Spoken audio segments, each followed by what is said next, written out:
한 해의 마지막 주일입니다. 올 한 해 우리는 무엇을 들었고 무엇을 보았습니까? 우리는 코로나가 2년째 말하고 있는 것을 애써 듣지 않으려고 하지 않았습니까? 우리는 전 세계적인 기후위기가 보여주고 있는 것을 애써 보지 않으려고 하지 않았습니까? 사람들은 아무리 소리쳐도 들으려고 하지 않습니다. 듣고 싶은 것만을 듣습니다. 사람들은 바로 눈앞에 들이밀어 보여주어도 보려고 하지 않습니다. 보고 싶은 것만을 봅니다. 오늘 이사야 42장 말씀에 보면 하나님께서 자기 백성과 의사소통하는 것이 너무나 어렵다라고 한탄하고 계시는 것을 볼 수 있습니다. 하나님의 백성이 도통 알아듣지 못하는 귀머거리라고 말합니다. 또한 하나님의 백성이 도통 보지 못하는, 알아보지 못하는 맹인이라고 말하고 있습니다. 오늘 본문을 가지고 하나님은 진정으로 보지도 듣지도 못할 분을, 보지도 듣지도 않을 분을 보내주신다 라는 주제로 은혜를 나누려고 합니다. 첫째로 하나님은 계속해서 보여주시고 들려주십니다. 둘째로, 그런데 하나님의 백성은 보려고도 들으려고도 하지 않았기 때문에 이방인들의 손에 넘겨진다라고 말씀하고 있습니다. 마지막 셋째로, 오늘 본문에서 이중적인 의미를 가지고 사실 말했는데요. 듣지도 보지도 않을 분을 하나님께서 보내주실 것을 말씀하고 있습니다. 그분이 우리의 참된 소망임을 알 수 있습니다. 여호와의 종이 맹인이다. 내가 보낸 나의 사자가 귀머거리라 라고 했는데 1차적으로는 이것이 이스라엘의 모습을 보여주고 있고, 그러나 예언적으로 하나님께서 보내주실, 진정으로 보지 않아야 할 것은 보지 않고 듣지 않아야 될 것은 듣지 않는, 반대로는 오직 하나님께 듣고 하나님이 보여주시는 것을 보는 그분을 너희들이 소망하라 라고 말씀하시는 것을 우리가 오늘 본문에서 확인할 수 있습니다. 첫째로, 하나님께서 계속해서 들려주시고 보여주신 것을 살펴보겠습니다. 하나님께서 이스라엘을 향해서 말씀하시죠. 너희 못 듣는 자들아 들으라. 너희 맹인들아 밝히 보라. 19절 말씀에 보면 좀 더 신랄하게 말씀하십니다. 맹인이 누구냐? 나의 종이 아니냐? 누가 내가 보내는 나의 사자같이 못 듣는 자겠느냐? 누가 나에게 충성된 자같이 맹인이겠느냐? 누가 여호와의 종같이 맹인이겠느냐? 자, 계속해서 질문하듯이 하나님께서 말씀하십니다. 4번이나 질문하듯이 말씀합니다. 나의 종이, 내가 보내는 나의 사자가, 나에게 충성된 자가, 여호와의 종이 못 본다, 못 듣는다 라고 말씀하고 있습니다. 그 정도로 하나님께서 자기 백성을 향해서 가지신 기대가 컸고, 또한 그 기대가 도리어 얼마나 큰 실망으로 돌아왔는가라는 것을 잘 보여주고 있습니다. 하나님께서 자기 백성을 부르신 이유가 뭡니까? 그리고 그들을 나의 종이다, 나의 사자다 이렇게 친히 말씀하신 이유가 무엇입니까? 하나님께 듣고 하나님께로부터 본 것을 가지고 이 세상에 살아야 하기 때문입니다. 그런데 아무리 보여주어도 보지 못하고 아무리 들려주어도 듣지 못하는 자가 되어 있는 상황을 말씀하고 있습니다. 한두 번 못 보고 한두 번 못 들은 것을 가지고 늘 그렇지 이렇게 말하는 것은 잘못된 것이지요. 그러나 하나님은 한두 번을 가지고 말씀하신 것이 아닙니다. 하나님은 계속해서 들려주시고 보여주셨습니다. 오늘 본문에서 뭐라고 말씀합니까? 너가 많은 것을 볼지라도 유의하지 아니하며 귀가 열려 있을지라도 듣지 아니하는도다. 보지 못하는 것이 아니라 계속해서 보고 있는데, 많은 것을 보고 있는데 사실은 제대로 못 본다고 말씀하고 있습니다. 하나님이 보여주신 것이 무엇입니까? 어떤 민족도 경험하지 못한 놀라운 일을 하나님의 백성이 경험하지 않았습니까? 출애굽의 역사를 한번 보십시오. 광야 40년 동안에 하나님께서 그들과 함께 하셨던 역사를 보십시오. 가나안 땅을 정복하고 그 땅의 아름다운 것들을 누리게 하셨던 그 역사를 보십시오. 하나님께서는 자기 백성들에게 끊임없이 보여주셨습니다. 21절에 보면 하나님께서 또한 끊임없이 계속해서 들려주신 것도 말씀하고 있습니다. 여호와께서 그의 의로 말미암아 기쁨으로 교훈을 크게 하며 존귀하게 하려 하셨다라고 말씀하고 있습니다.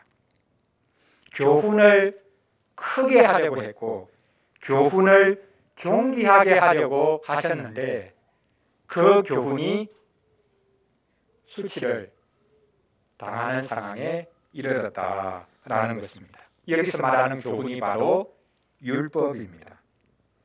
하나님께서 언약 백성인 이스라엘 자손들에게 주신 것이 율법입니다. 하나님은 그 율법을 크게 하셨습니다. 하나님은 그 율법을 존귀하게 만들려고 하셨습니다. 왜냐하면 율법이 있다는 것이야말로 하나님의 백성의 영광이기 때문입니다. 하나님이 자기 백성에게 율법을 주신 이유가 무엇인가? 그 백성을 영광스러운 하나님의 백성으로 만드시기 위해서 주신 것이 율법입니다. 이거 해라, 이건 하지 마라, 얽어매고 자유를 주지 않기 위해서 하나님이 율법을 주신 것이 아니라 너희들이 나의 말씀인 이 율법대로 살아가면 온 세상 가운데 하나님의 영광을 아름답게 드러내며 살게 될 거다. 너희가 복 있는 민족이 될 거다. 들어와도 복을 받고 나가도 복을 받고 온 세상 민족이 너희들을 부러워하게 될 것이다 라고 말씀하셨습니다. 그래서 우리가 지금 이사야서 42장을 살펴보고 있지만 이사야서 1장에 바로 이사야서가 시작하면서 이사야 선지자는 율법이 있는 예루살렘을 노래하고 있습니다. 그 예루살렘이 모든 산 위에 우뚝 서게 될 날이 올 것이다. 세상 모든 민족이 예루살렘에 있는 율법을 사모해서 나오게 될 것이다 라고 말씀하고 있습니다. 이렇게 하나님의 말씀이 끊임없이 들려졌음에도 불구하고 이스라엘은 귀를 닫아버립니다. 하나님께서 보여주신 게 있습니다. 하나님께서 들려주신 게 있습니다. 올 한 해도 예배 안에서 예배 밖에서 교회 안에서 교회 밖에서 하나님은 심지어 코로나를 통해서도 여러 가지 우리의 상황을 통해서 끊임없이 우리에게 보여주셨습니다. 들려주신 것이 있습니다. 예전에는 하나님이 그렇게 뚜렷하고 분명하게 보여주시고 들려주셨는데 지금은 그런 게 없지 않냐라고 말할지 모르겠습니다. 지금 진짜 하나님께서 공중에서 무슨 음성을 들려주시는 게 있냐? 하나님께서 지금도 기적을 막 일으키시고 하는 게 있냐? 나는 한 번도 그런 거 경험한 적 없다. 이렇게 말할 분들이 많을 것입니다. 하나님은 공중에서 음성을 들려주시는 분이 아닙니다. 하나님은 꿈에 뭔가를 우리에게 보여주시는 분이 아닙니다. 예수님이 말씀하신 비유 중에 부자와 나사로의 비유 잘 아시죠? 부자와 나사로가 나중에 한 사람은 천국에 가고 한 사람은 지옥에 갑니다. 누가 천국에 갔습니까? 부자의 집 앞에서 개들에게 그 헌대를 날마다 그렇게 핥음받은 그 나사로, 부자의 상에서 떨어지는 그 부스러기라도 얻어먹으려고 그렇게 했던 나사로가 천국에 갑니다. 날마다 호의호식 하던 부자는 지옥에 갑니다. 지옥에서 보니까 아브라함 품속에 나사로가 지금 안겨 있습니다. 너무 부러워서 말하죠. 아버지 아브라함이요, 제가 여기 지옥에 와 있는데 저 나사로를 세상에 보내가지고 제 형제 5이 이 지옥에 저처럼 오지 않게 좀 해주십시오. 아브라함이 뭐라고 말합니까? 됐다. 저 세상에는 모세와 선지자들이 이미 있다. 그들에게 듣지 않으면 죽은 나사로가 살아가서 이야기해도 안 들을 거다. 모세와 선지자들이 있다. 무슨 말입니까? 교회가 있고 목사가 있는데 그들에게 듣지 않으면 죽은 자가 살아와서 천국이 있다, 지옥이 있다 이야기해도 안 듣는다는 겁니다. 그 정도로 교회가 중요합니다. 교회에서 선포되는 복음의 설교가 그 정도로 중요합니다. 교회에서 더 이상 하나님의 말씀이 선포되지 않으면 이 세상 어디에서 우리가 하나님의 말씀을 들을 수가 있겠습니까? 하나님은 계속해서 보여주시고 계속해서 들려주고 계신다라는 사실을 우리가 알아야 하겠습니다. 자, 둘째로 하나님은 계속해서 보여주시고 들려도 주시는데 하나님의 백성인 이스라엘 자손들은 보지도 않고 듣지도 않습니다. 자신들의 욕망을 따라 보고 싶은 것만 보고 듣고 싶은 것만 들었죠. 그래서 하나님께서는 그들을 넘겨주십니다. 이방인들에게 넘겨주십니다. 하나님의 백성들이 공개적으로 보여주시고 들려주셨음에도 불구하고 그 백성은 거부합니다. 그래서 이방인들에게 하나님은 그들을 넘기십니다. 하나님은 온 땅의 하나님이시기 때문에 이방인들을 통해서도 일하십니다. 22절을 보십시오. 이 백성이 도둑 맞으며 탈취를 당하며 다 굴 속에 잡히며 옥에 갇히도다. 노략을 당하되 구할 자가 없고 탈취를 당하되 되돌려 주라 말할 자가 없도다. 하나님의 백성이 도둑 맞았다, 탈취를 당했다, 감옥에 갇혔다 라고 말씀하고 있습니다. 이런 끔찍한 일을 하나님의 백성이 당해도 도와줄 자가 없습니다. 그거 되돌려 주어라 라고 말할 자가 없습니다.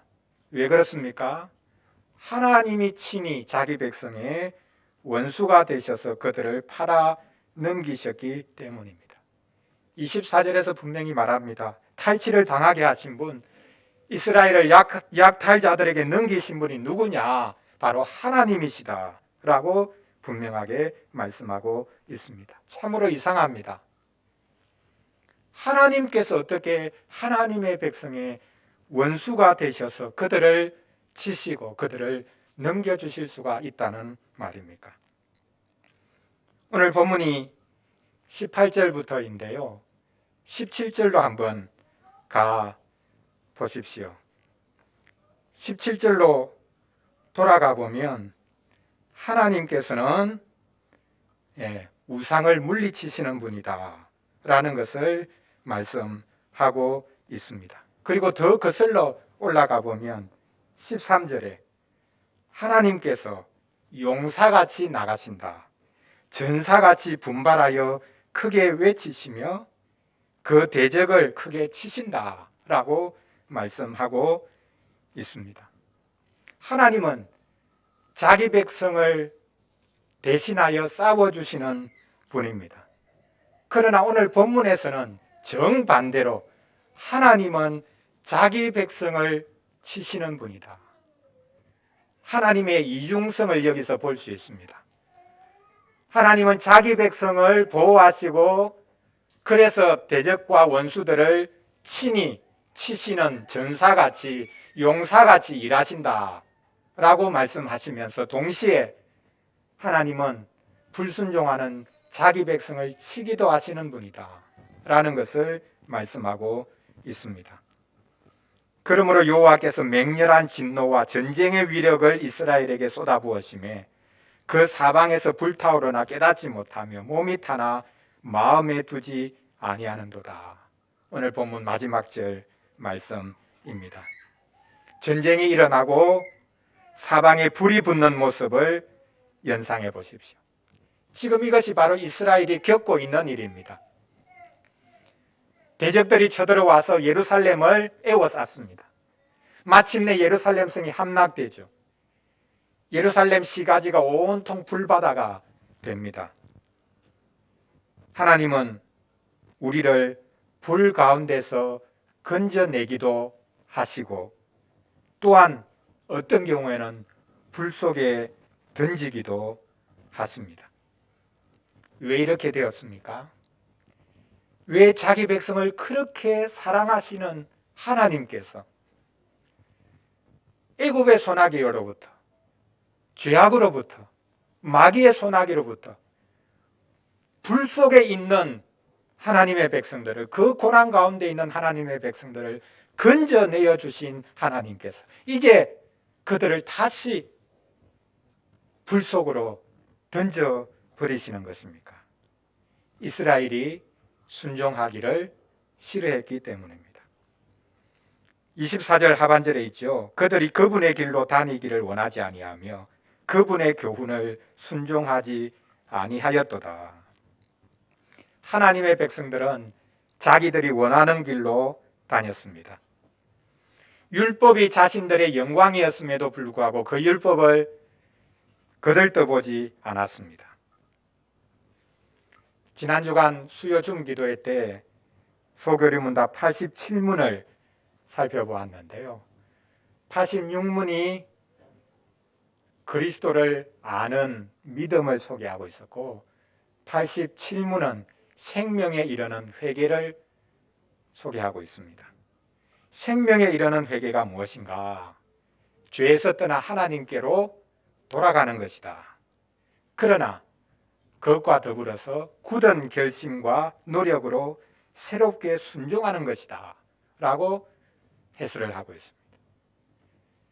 회개는 잘못했습니다 라고 말하는 것으로 끝나는 게 아니라 방향을 완전히 전환해서 세상을 향해서 나아가던 것을 유턴해가지고 하나님께로 한 걸음씩 이제 나아가는 것이죠.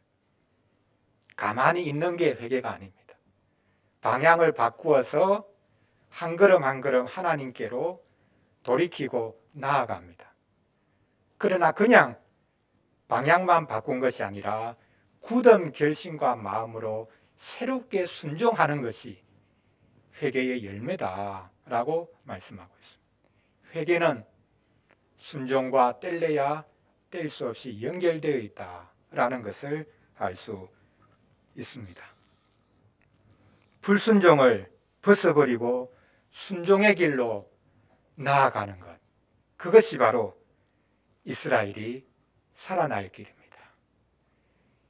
이방에 하나님의 영광을 나타낼 수 있는 길입니다. 만약 내년에 개인적으로 또 가정에서 어떤 구호를 만든다면 순종 조금 더 이런 구호를 우리가 만들 수 있지 않을까 생각을 해봅니다. 자, 하나님이 계속해서 보여주고 들려주셨다. 그런데도 그것을 보기 싫어하고 듣기 싫어했기 때문에 하나님께서는 어쩔 수 없이 그들을 이방인의 손에 넘겨주셨다라고 말씀했습니다. 그러나 이 말씀은 절망으로 끝나는 말씀이 아닙니다. 사실 오늘 말씀 속에는 가장 큰 예언과 가장 큰 소망과 기대의 말씀이 담겨 있습니다. 왜냐하면 이 말씀 속에는 겉으로는 잘 드러나는 것 같지 않지만 그 속에는 진정으로 듣지도 보지도 못할 분을 하나님이 보내주실 것이다 라는 것을 예언하고 있기 때문입니다. 그것이 바로 19절 말씀입니다. 4번이나 아니냐 아니냐 이렇게 말씀하셨던 하나님, 이 말씀은 곧 이스라엘 백성을 향해서 내가 너희들과 똑같은 자를 보내줄 것이다. 그러나 너희에게 속한 자고 너희와 똑같은 것 같지만 전혀 다른 종류의 맹인을, 다른 종류의 기머거리를, 나의 종을 보내주겠다 라고 하시는 하나님의 결심이요 또 예언의 말씀인 것을 우리가 알아야 하겠습니다. 여러분, 듣지도 못하고 보지도 못하는 것이 항상 나쁜 것은 아니죠. 순종하지 않는 것은 항상 나쁜 것이지만 듣지 않겠다, 보지 않겠다 하는 것이 항상 나쁜 것만은 아닙니다. 우리가 진정으로 듣지 않아야 할 게 있습니다. 우리가 진정으로 보지 않아야 할 것이 있습니다. 바로 그것이 하나님께서 마지막 날에 보내주실 하나님의 종이 할 일입니다. 19절에서 말씀하고 있는 이 나의 종, 내가 보내는 나의 사자, 내게 충성된 자, 여호와의 종, 4번이나 다른 용어를 사용해서 하나님께서 자기 백성을 향해서 하신 이 말씀은 사실 이중적인 의미를 가지고 있습니다. 예언적인 의미를 가지고 있습니다. 자기 백성을 책망하시면서 그들에게 큰 기대와 소망을 불러 일으키는 말씀입니다. 하나님께서는 하나님의 백성과 모든 면에서 똑같지만 그러나 전혀 다른 종류의 기머거리, 전혀 다른 종류의 맹인을 보내주겠다라고 말씀하고 있습니다. 그래서 오늘 본문은 하나님께서 구약시대에 주신 말씀 중에 가장 역설적인 말씀 중에 하나이고 구약의 예언 중에 가장 강력한 예언 중에 하나입니다. 하나님의 종은 하나님의 백성과 똑같은 분입니다. 겉으로 볼 때 딱 너무 다르구나, 그래서 저분에게는 뭔가 대단한 게 있겠다, 이렇게 느껴질 수 있는 분이 아니라는 겁니다. 하나님의 백성과 모든 면에서 똑같은 분입니다. 그 하나님의 백성에게 속한 자입니다. 그러나 다릅니다. 똑같은데 다른 게 진짜 다른 거죠. 겉으로 봐도 저 사람은 다르구나, 우리하고는 질적으로 다른 분이구나, 그렇게 하면 그 사람이 다르게 행동하는 거는 그냥 그러려니 생각합니다. 근데 나하고 똑같은 것 같은데 보는 게 다르고 듣는 게 다르면 진짜 그거는 다른 것이지. 하나님이 마지막으로 보내주실 종은 같은 듯 다르고 다른 듯 같은 분입니다. 진짜 하나님이 세우신 종이라고 부를 수 있는 분입니다. 그래서 오늘 본문은 하나님께서 자기 백성을 꾸짖으시면서 동시에 그들에게 소망과 기대를 주는 말씀입니다. 그들을 대신하는 분이 오실 것이라고 말씀하고 있습니다. 그분에게 소망을 두라고 말씀하고 있습니다. 하나님이 마지막으로 보내주실 종은 듣지 않아야 될 것을 듣지 않는 분입니다. 하나님이 마지막으로 보내주실 분은 보지 않아야 할 것을 보지 않는 분입니다. 그분이 오신 날이 바로 성탄절입니다. 하나님은 제대로 기먹고 제대로 눈먼 분을 보내어 주셨습니다. 하나님이 보내주신 예수님은 세상 소리에 귀 기울이지 않으셨습니다. 반대로 자기 내면의 소리에도 귀 기울이지 않으셨습니다. 하나님의 백성의 고통 소리에 늘 귀를 기울이셨지만 자신을 높이라고 하는 소리에는 절대 귀를 기울이지 않았습니다. 이것을 가장 잘 보여주는 사건이 바로 예수님이 광야에서 마귀에게 시험을 받으신 사건이죠. 마귀가 돌을 가지고 딱 보여주면서 이 돌 가지고 떡 만들어 먹어라 라고 합니다. 자기 눈에 보였습니다. 이스라엘 백성들도 하나님께서 광야에서 만나를 먹이셨는데 하나님의 아드님께서 왜 돌을 가지고 떡으로 만들어서 못 먹습니까? 먹을 수 있지요. 그러나 예수님은 보는 그것에 유혹되지 않으시고 사람이 떡으로 사는 게 아니라 하나님의 입으로부터 나오는 말씀으로 산다 라고 말씀하셨습니다. 떡이 중요하지 않다, 경제가 중요하지 않다, 그런 이야기가 아닙니다. 경제를, 돈을 우상 섬기듯이 그렇게 섬겨서는 안 된다. 나는 하나님의 말씀으로 살겠다. 그 말씀이 나의 양식이다. 이렇게 말씀하십니다. 마귀가 예수님을 성전 꼭대기에 세우죠. 뛰어내리라. 뛰어내리면 어떻게 되겠습니까? 그것을 보는 사람들이 우와, 성전에서 저 사람이 뛰어내려서 탁 안착을 하는 것 보면 야, 저 사람이 메시아구나. 바로 사람들이 예수님을 메시아로 떠받들지 않겠습니까? 그러나 예수님은 하나님 시험하지 말아라 라고 말씀하셨습니다. 예수님은 보는 것에 미혹되지 않으셨습니다. 마귀가 심지어 성경을 인용했죠. 성경에 보면, 시편에 보면 하나님이 천사를 동원해서 너를 지켜주신다 라고 말씀하지 않았냐. 심지어 성경을 들이밀어도 그것은 지금 상황에 맞는 말씀이 아니다. 정확하게 분별해 내셨습니다. 쉽게 말하면 예수님은 귀가 먹은 분입니다. 눈이 먼 분입니다. 자기 욕심에 대해서, 자기가 높아지려는 것에 대해서, 사람들이 떠받들어 주려고 하는 것에 대해서는 눈을 가로막으셨고 귀도 막으신 분이다 라는 것을 보여줍니다. 우리는 덩달아 춤추죠. 막 띄워주고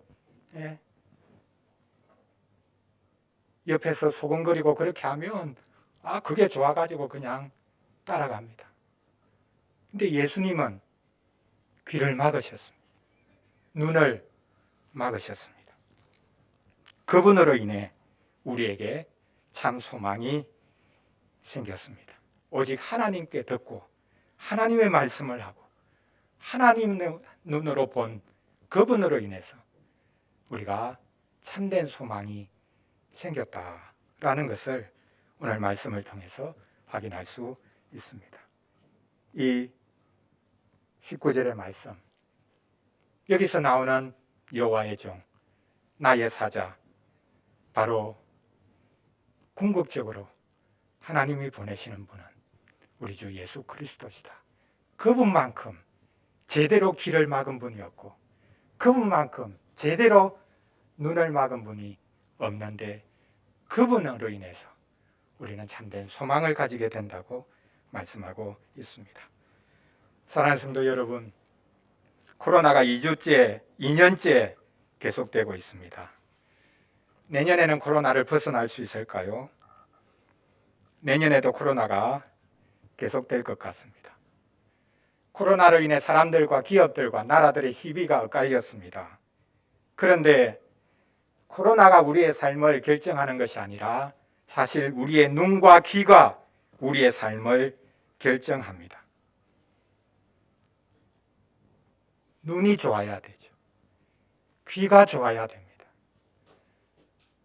우리가 보는 것 때문에, 듣는 것 때문에 얼마나 많은 유혹과 시험에 듭니까? 그러나 하나님의 백성인 우리는 유리합니다. 우리는 그리스도처럼 맹인이 되면 되고 그리스도처럼 기머거리가 되면 됩니다. 그리스도처럼 못 보아도 됩니다. 그리스도처럼 못 들어도 됩니다. 예수님은 사람의 마음을 흔히 아셨으면서도 내색하지 않고 차분히 그들을 대하셨죠. 예수님은 온갖 비방과 조롱과 온갖 멸시의 소리에도 불구하고 묵묵부답하셨습니다. 이렇게 우리를 멸망에 이르는 눈먼과 기멈이 아니라 생명에 이르는 눈먼과 기멈을 가지신 분, 그분 예수 그리스도로 인해 이제 우리는 살아날 수 있습니다. 많이 보일 때 눈먼 그리스도를 보시기 바랍니다.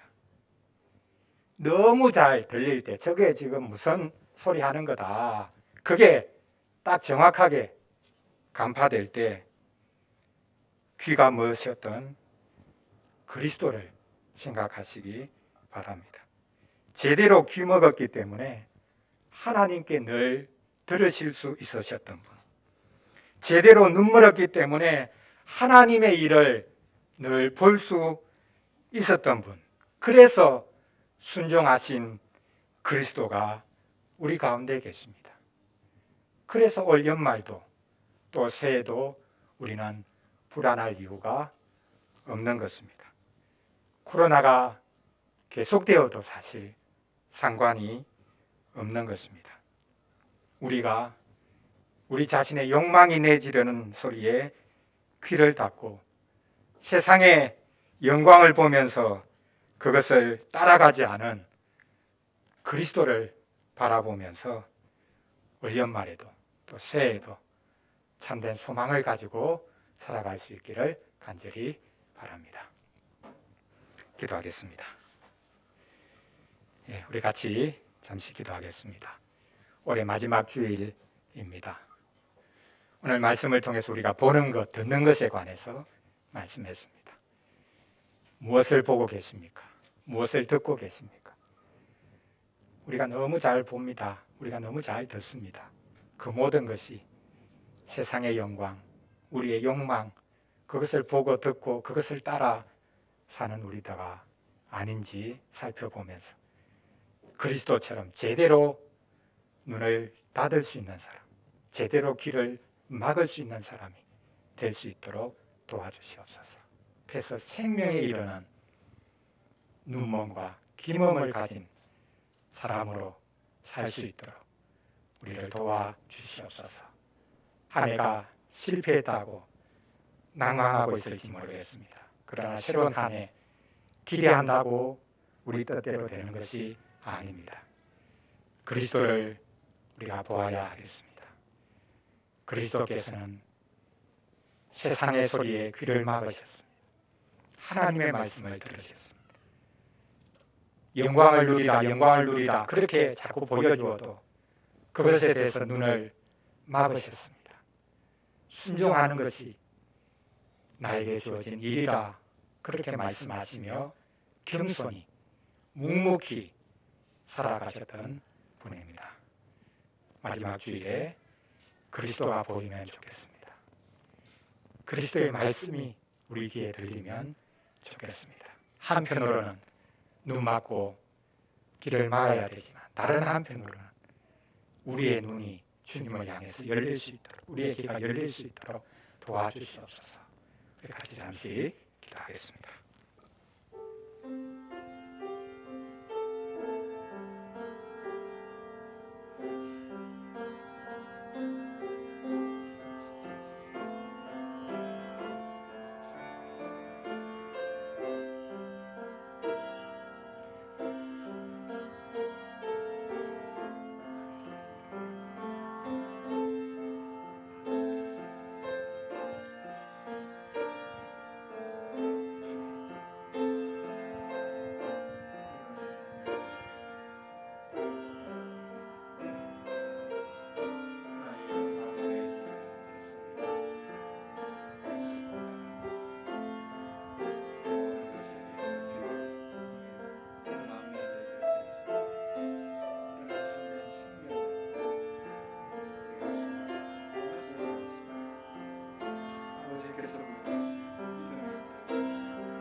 하나님 아버지, 저희는 보는 것에 쉽게 빠져들고 듣는 것에 쉽게 속습니다. 저희가 보는 것으로 인해 눈 멀고 저희가 듣는 것으로 인해 귀 먹습니다.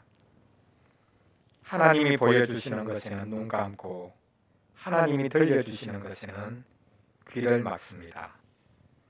하나님이 한두 번이 아니라 끊임없이 보여주시고 들려주시는데도 애써 외면합니다. 언제 말씀하셨냐고, 언제 보여준 적이 있냐고 말하기도 합니다. 저희는 세상적으로 너무나 잘 보고 듣는다고 자랑하면서도 하나님 앞에서는 맹인이요 기머거리입니다. 저희와 똑같지만 저희와 전혀 다른 분을 이 성탄의 계절에 보내주셔서 감사합니다. 자신의 만족과 욕망에 대해 눈 감고 자신의 이익과 권리에 대해 기먹은 분을 보내주셔서 감사합니다.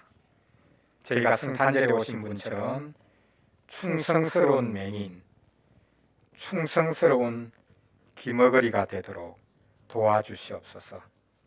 이제부터는 눈을 잘 감을 수 있고 귀를 잘 막을 수 있는 자들이 될 수 있도록 도와주시옵소서. 세상의 화려함에 눈멀지 않게 해주시고 우리의 욕망이 내지르는 소리에 기멀지 않도록 도와주시옵소서. 세상 풍조, 공중건세 잡은 자, 우리 육체의 욕심이 우리의 눈과 귀를 장악하지 않도록 도와주시옵소서. 그리하여 세상과 마귀와 욕심에 눈멀고 귀막은 자가 진정한 의미에서 그것들에게 눈멀고 귀막은 자가 어떻게 잘 섬기고 순종하고 사랑하며 살 수 있는지를 보여주게 하여 주시옵소서. 저희를 위해 맹인이 되고 기머거리가 되셨던 우리 주 예수 그리스도의 이름으로 기도합니다. 아멘.